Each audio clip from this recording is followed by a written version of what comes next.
In a world full of secrets, some stories stay hidden for years, leaving us with questions that don't seem to have answers and may never be solved.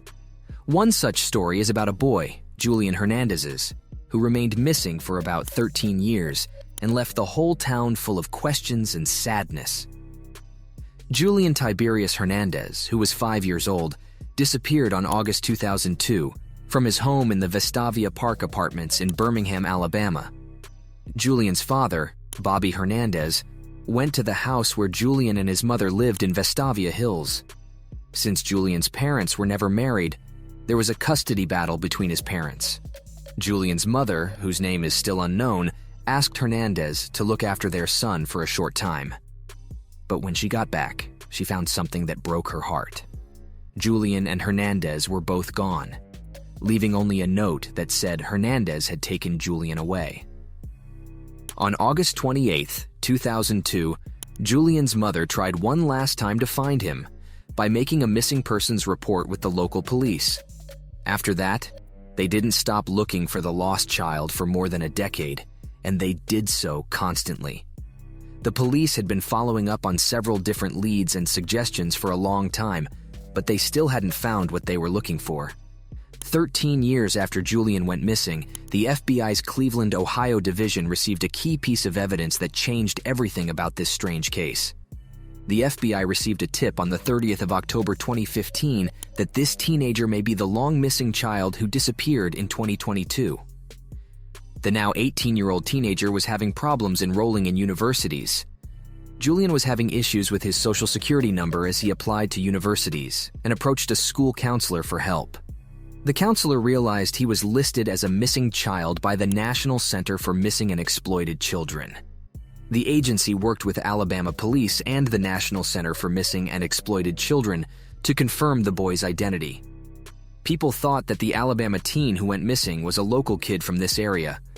The horrible truth about Julian Hernandez, a young man from Tremont, had just made it into the national news because of a different case that started in Cleveland.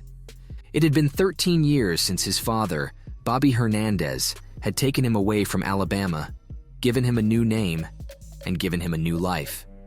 His new name was Hernandez. When this information got out, the Vestavia Hills Police Department, the National Center for Missing and Exploited Children, and the FBI office in Birmingham all worked together to find out who the teen was.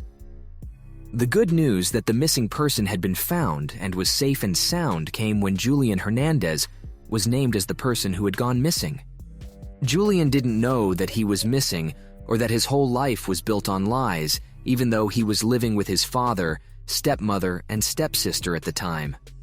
Their friends said that Hernandez seemed like a normal person, and no one in their neighborhood knew about the shocking truth. The fact that no one knows where they lived for the 13 years before they moved into their current home adds to the mystery of this incredible story. When Julian was reported missing in 2002, many people speculated that he had been abducted by a parent who was unable to care for him. Before 2015, the efforts of the investigators who followed up on tips were fruitless despite their best efforts. At the time, Julian might be found residing in Cleveland, Ohio.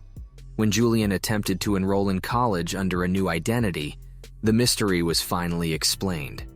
Jonathan Mangina was the name that was used on the application that he submitted. Warning signs appeared as soon as his name and social security number were found to be incompatible with one another.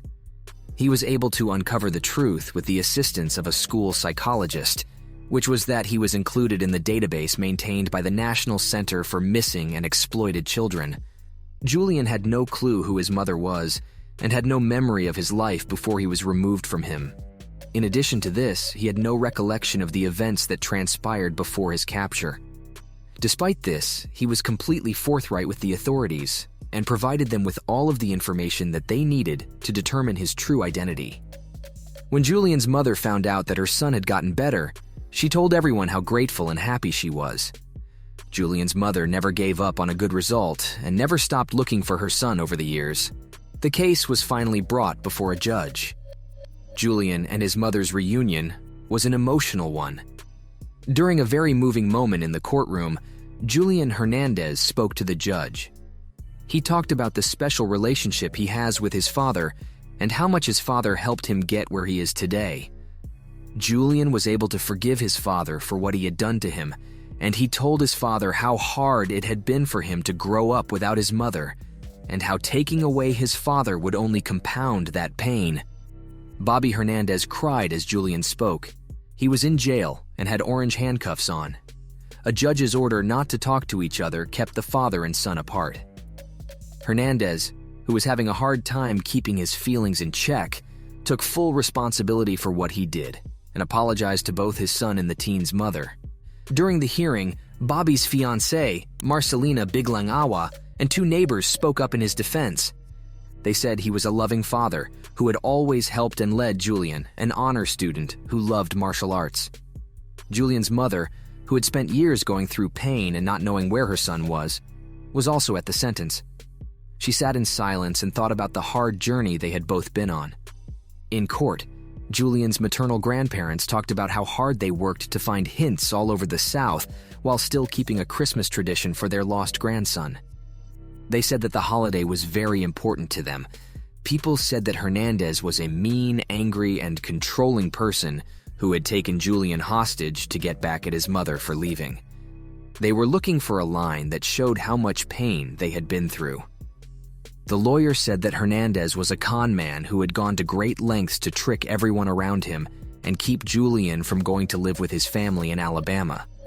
The lawyer also said that Hernandez had done a lot to keep Julian from going to live with his family in Alabama. After being apart for 13 years, Julian and his mother made slow but steady steps towards getting back together as the story of Julian's absence and their lives went on. However, many of the details of Hernandez's lies were not revealed, leaving room for more mystery and civil action. In a long-awaited moment in court, Bobby Hernandez finally got his sentence for the theft in 2002. Judge Cassandra Collier-Williams said the crime was a horrible thing to do to a mother or any parent, and gave Hernandez 4 years in jail and 5 years of supervised release. Thanks for watching, and subscribe if you want to watch more videos like this.